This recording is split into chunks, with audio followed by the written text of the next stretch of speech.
اس کو تو پتہ بھی نہیں ہے کیا کرنا ہے کیا نہیں. دیوانی تھی, مدینے کی گلیوں میں گھوما پھرتی تھی رات دن, جس کو نہ کھانے کا پتہ تھا, نہ پینے کا پتہ تھا, نہ گھر میں بیٹھنے کا پتہ تھا. پگلی عورت تھی. گلی سے گزرتے ہو نا مسجد کے اندر داخل ہو گئی. مسجد نبی کے دروازے کے اوپر سامنے کھڑے ہو کر نا حضور درس دے رہے ہیں, اور سامنے وہ کھڑے ہو کر حضور کی طرف اشارہ کرتی ہے.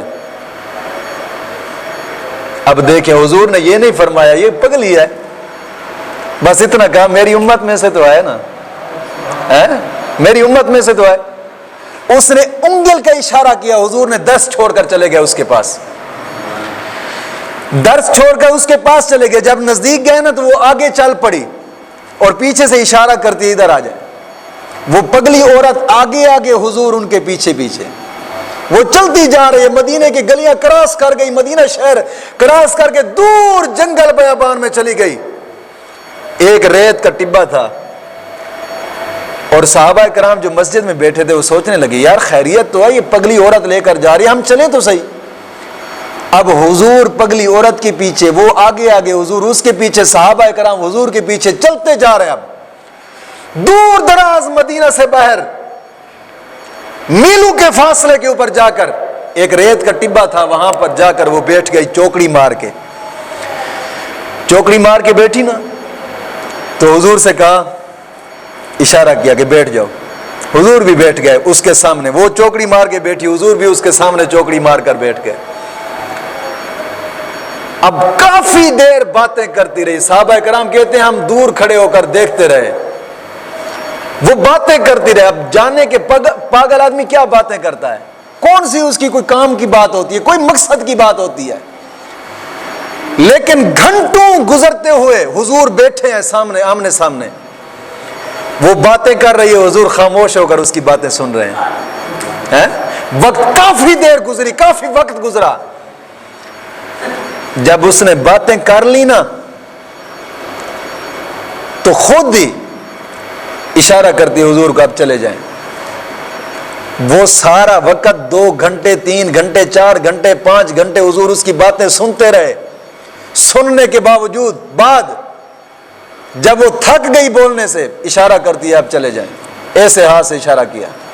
حضور اٹھ کھڑے ہوئے. جب اٹھے نا تو قدم رکھا, پھر اس نے بلایا, واپس بلایا, پھر آئے. حضور اشارہ کرتی بیٹھ جائیں. حضور بیٹھ گئے. حضور سے کہتی ہے میری 3 باتیں اور بھی ہیں, 3 باتیں میں نے اور بھی آپ سے کرنی ہے. وہ کون سی؟ فرمایا کہ جو مدینے میں بچے رہتے ہیں نا گلیوں میں, ان بچوں سے منع کرو کہ یہ مجھے کنکریاں نہ ماریں. دوسری, حضور سے فرمایا کہ یہ لوگ مجھے پاگل کہتے ہیں, انہیں کہو کہ مجھے پاگل نہ کہیں. تیسری بات وہ کہتی ہے کہ حضور میری کوئی بات نہیں سنتا, ہر آدمی کہتا ہے یہ تو پاگل ہے, اس کے ساتھ کیا کریں گے باتیں کر کے, میری کوئی بات نہیں سنتا, لوگوں سے کہو میری باتیں سنا کریں. حضور نے فرمایا جب آپ نے باتیں کرنی ہو نا تو مجھے بلا لیا کر, میں آ جایا کروں گا تیری باتیں سننے کے, میں آ جایا کروں گا تیری باتیں سننے کے لیے. کہتی ہے ٹھیک ہے, میں روزانہ سارا دن آپ سے باتیں کروں گی. حضور نے فرمایا ٹھیک ہے.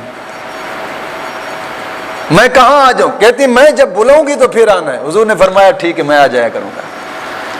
اب سنیں حضور کا امت سے پیار دیکھیں.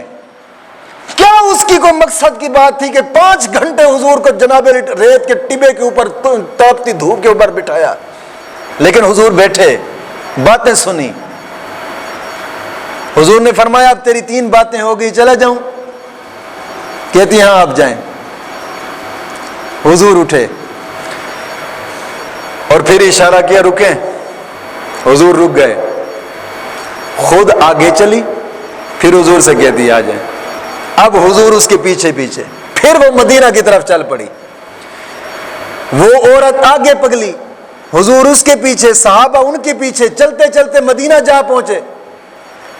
جب مسجد نبوی کے نزدیک سے گزرنے لگے نا وہ سیدھا آگے چلی گئی اور حضور مسجد نبی کے اندر تشریف فرما. صحابہ کرام بھی وہاں آ گئے. بات یہ ہے کہ حضور کا پیار دیکھیں، امت جیسی بھی تھی،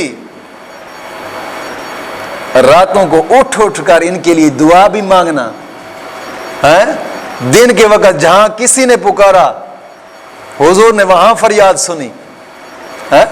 پیار تو دیکھو،